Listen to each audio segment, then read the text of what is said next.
आज हम इस वीडियो में बात करने वाले हैं कि मिंत्रा पे कैसे सेलिंग स्टार्ट करें, कौन-कौन से डॉक्यूमेंट्स चाहिए होंगे ऑनबोर्डिंग होते वक़्त।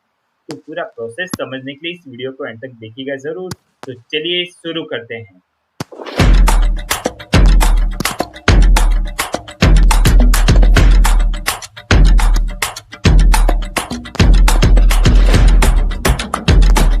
तो चलिए दोस्तों, सबसे पहले आपको गूगल में जाके यहाँ पे लिख लेना है पार्टनर पोर्टल मिंत्रा। जैसे आप लिखोगे तो पहला ही वेबसाइट आ जाएगा partner@myntra.com। ठीक है, यहाँ पे आपको क्लिक कर देना है। जैसे आप क्लिक करोगे तो ये वेबसाइट ओपन हो जाएगा मिंत्रा का। ठीक है, तो यहाँ पे दो ऑप्शन दिखाई देंगे, आपको यहाँ पे रजिस्टर पे क्लिक करना है।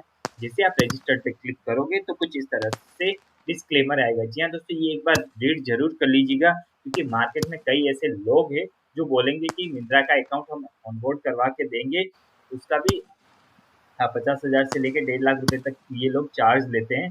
तो मैं रिकमेंड यही करूँगा दोस्तों कि इन लोगों को पैसा देने की कोई ज़रूरत नहीं है। फ्री में होता है अकाउंट ऑनबोर्ड। सबसे पहले कि मैं आपको बता देता हूँ कि कैसे होगा फ्री में। सबसे पहले जब भी आप ऑनलाइन का बिज़नेस स्टार्ट करते हो तो 1-2 साल, यानी कि जब भी स्टार्ट करो तभी ये एनरोल का फॉर्म फिल अप करके रख दो। उसके बाद अगर आपका ब्रांड 1 साल या 1.5 साल में अच्छा एस्टेब्लिश हो जाए, नाम हो जाए बाज़ार में, तो उसके बाद ऑटोमेटिकली मिंत्रा आपको कनेक्ट करेगा एनरोल होने के लिए, यानी कि रजिस्ट्रेशन के लिए। ठीक है, आप 1-2 बार फॉर्म फिलअप करके रख दीजिए।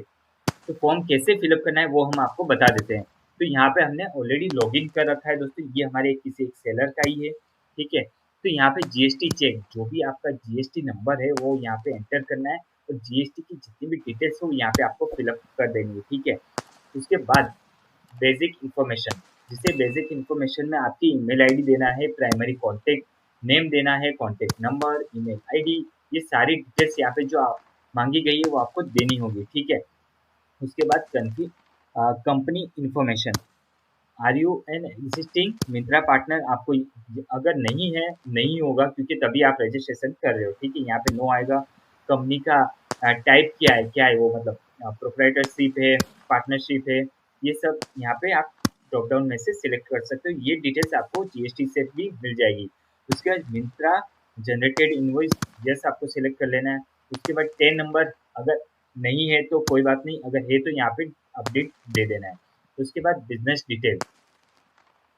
डिटेल पे आप आते हैं, तो यहाँ पे आपको पूछा जाएगा कि बिजनेस मॉडल मिंत्रा में कई तरह के, जैसे कि पीपीएमपी मॉडल हो गया, एसजीआईटी यानी कि वेयर हाउस हो गया, ये सारे ऑप्शन है। ठीक है, इनमें से आपको कौन सा सिलेक्ट करना है। तो ज़्यादातर पीपीएमपी पे ही होता है, और एसजीआईटी तो वेयर हाउस है, मिंत्रा के वेयर हाउस से सेलिंग होती है। ठीक है, और ये ज़्यादा पॉपुलर यही है और ज़्यादातर सेलर इसमें ही है। ठीक है, वो आपको सिलेक्ट कर लेना है। उसके बाद next save progress and next पे क्लिक कर देना है। जैसे आप नेक्स्ट पे क्लिक करोगे, उसके बाद वेयर हाउस डिटेल करके आपको पूछा जाएगा।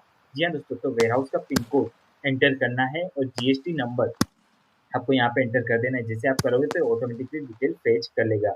उसके बाद आपका जो पिकअप होगा वहाँ का डिटेल्स आपको यहाँ पे एंटर करना है, यानी कि शॉप नेम, फर्स्ट फ्लोर है, सेकंड फ्लोर है या फिर ग्राउंड फ्लोर है, यहाँ पे आपको सिलेक्ट कर लेना है। ठीक है, तो यहाँ पे फुल एड्रेस दे देना है, और ऑपरेटिंग टाइम, जो आपकी ऑफिस का टाइम है वेयर हाउस का, ठीक है, वो opening start date and end time आपको यहाँ पे डाल देना है। उसके बाद warehouse email ID, warehouse contact number, और पर डे आपकी कैपेसिटी कितनी है वो यहाँ पे आपको एंटर कर देनी है।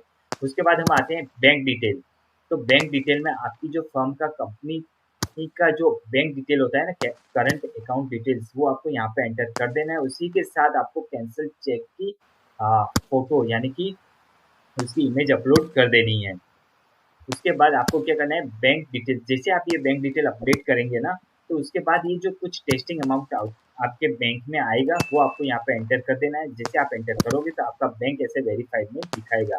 उसके बाद ब्रांड डिटेल, जी हाँ दोस्तों, जिस ब्रांड से आप एनरोल होने जा रहे हो उस ब्रांड का नाम, कैटलॉग डिटेल्स, यानी कि कैटलॉग की फाइल, जो आप कैटलॉग लिस्ट करने वाले हो, आपके कैटलॉग की डिटेल्स देनी होगी, ब्रांड का लोगो।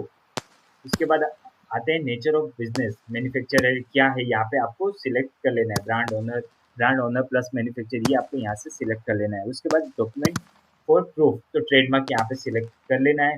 डॉक्यूमेंट फॉर प्रूफ, तो यहाँ पे आपको अपलोड करना है ट्रेडमार्क सर्टिफिकेट। ठीक है, उसके बाद यहाँ पे एवरेज एमआरपी क्या रहेगी, एवरेज सेलिंग प्राइस क्या रहेगी, ब्रांड कैटलॉग विड्थ क्या है, मतलब कितने हैं कैटलॉग आपके पास, ये सारी डिटेल्स आपको यहाँ पे फिलअप करनी रहेगी।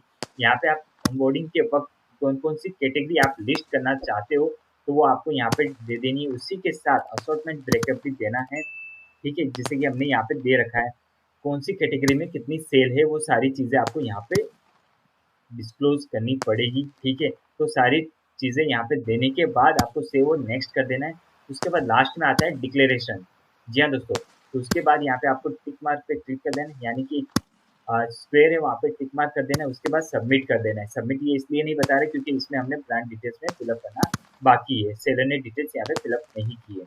ये सारी चीज़ें होने के बाद आपको सबमिट कर देना है। जी हाँ दोस्तों, तो ऑटोमेटिकली आपका ब्रांड कई जो फर्म है ना मिंत्रा के पास चला जाएगा और मिंत्रा सर्च करेगा जो आपका ब्रांड नेम है उसकी मार्केट में क्या वैल्यूएशन है, मतलब ये ब्रांड कितना मतलब अच्छी सेल कर रहा है, क्या है, कौन सी पोजीशन पे, उसके अकॉर्डिंग आपके पास ऑटोमेटिकली मेल आएगा इसका आगे के प्रोसेस के लिए। जी हाँ दोस्तों, एक बात ज़रूर ध्यान रखिए दोस्तों, इसके लिए आपको किसी को भी पैसा देने की ज़रूरत नहीं है। यहाँ पे डिस्क्लेमर भी लिखा है, Myntra does not charge any onboarding fee और रिफंडेबल डिपॉजिट फ्रॉम सेलर। जी हाँ दोस्तों,